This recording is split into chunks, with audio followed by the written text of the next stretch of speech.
So I have that problem with a clicking starter and it doesn't turn. You turn the key, click, click, do it a few times, then the starter kicks in eventually and goes.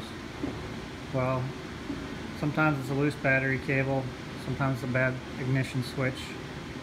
The third possibility is the starter solenoid.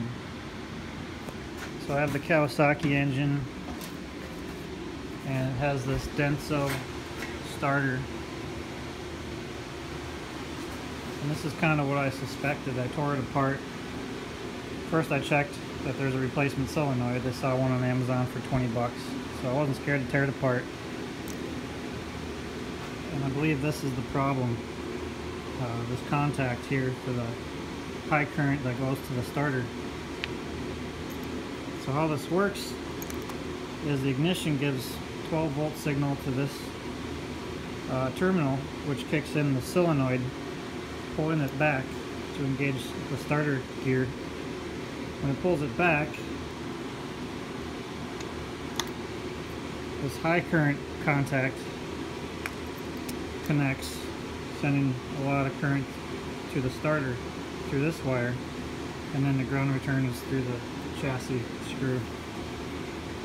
And the bypass I saw on YouTube today was to replace this starter solenoid with an external one, and they leave this terminal connected because they want the solenoid to still pull, actuating the starter.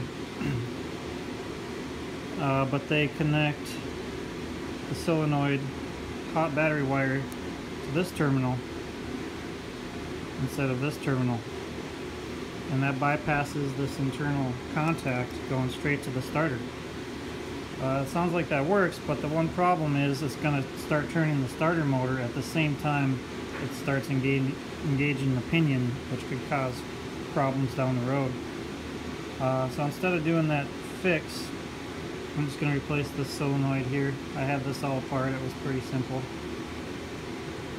And then I can keep my wiring factory simple, clean.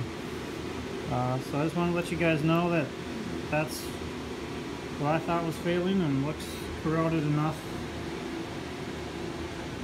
Had I got this apart without destroying the wires to the coil, I could have cleaned this up and tried it again, but I'm just going to go ahead and replace it. Hope that helps.